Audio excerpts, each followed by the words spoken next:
The Gift of Life, a story of riches and poverty. Once upon a time, in a small village nestled between rolling hills, there lived two men, one, a rich merchant named Arvid, and the other, a poor farmer named Nabal. Arvid had everything money could buy, grand houses, beautiful clothes, servants at his beck and call, and a fortune that could fill the heavens with its glitter. Nabal, on the other hand, lived in a small cottage, his hands weathered from working the soil, his clothes simple, and his meals sparse. But despite his poverty, Nabal was known throughout the village for his kindness and generosity. One evening, as the sun dipped below the horizon, both men found themselves at the edge of a vast, tranquil forest. It was a place both men visited often, Arvid for its beauty, Nabal for its peace. On this particular evening, however, both of them felt a strange pull. A sense that something momentous was about to happen. The sky above them darkened, and from the trees emerged a figure, radiant, powerful, and serene. It was the presence of the divine. In a form neither Arvid nor Nabal had ever seen before. The figure spoke in a voice that seemed to resonate with the very soul of the earth. I have watched both of you, Arvid, with all your wealth, and Nabal, with all your humility. The world gives you both your place, but there is one thing neither of you can escape: the journey of life in the end that awaits us all. Both men stood in awe, their hearts trembling with uncertainty. Tonight, the divine continued, I will give you a gift for both the rich and the poor. It is not one of material wealth or earthly possessions, for these are fleeting. I will give you something that transcends all, a glimpse of the true nature of life and death. Arvid, ever proud, spoke first, I have everything. What more can I possibly need?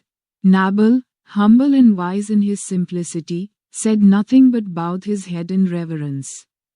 With a wave of the divine's hand, both men were suddenly transported to the end of their lives. The world around them was still, and they stood together in a place of pure light. In this strange, eternal moment, they could see themselves as they would be, old, fragile, and fading. They were no longer the wealthy merchant and the poor farmer.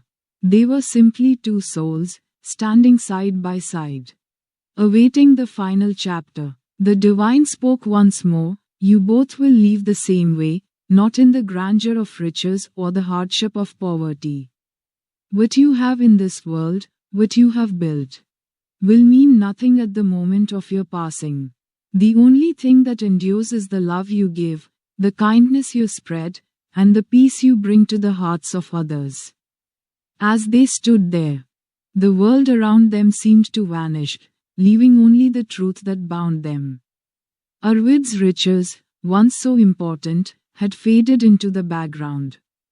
The sprawling estates, the luxurious foods, the fine silks, all were gone. They had not followed him into this realm. Nabal, too, stood as he had always been, without wealth but with a heart full of compassion and peace.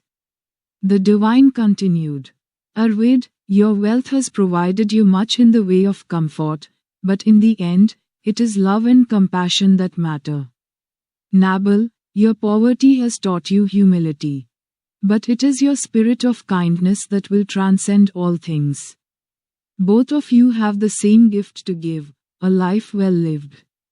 And just as suddenly as they had arrived, both men found themselves back in the forest, the evening sky returning to its peaceful stillness.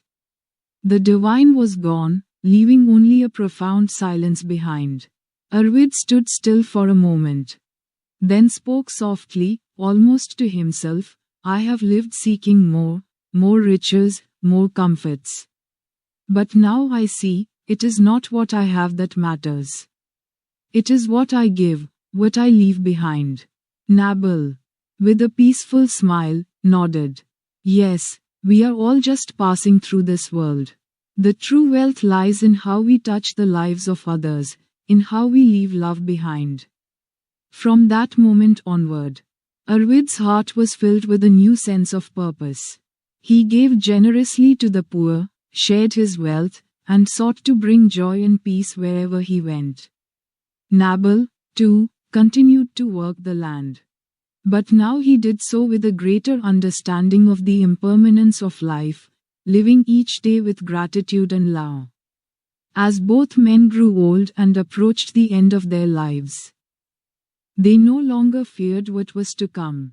They knew that life, in all its forms, was fleeting, but love, kindness, and humility would endure forever. When they finally passed from this world, side by side, there was no difference between them. No one could tell who had been rich and who had been poor. They were simply two souls, united in their shared humanity. And so, as the divine had said, life ends the same for all. Rich or poor, we are all equal in the eyes of eternity, and the true treasure is found not in what we possess, but in the love we give, and the lives we touch.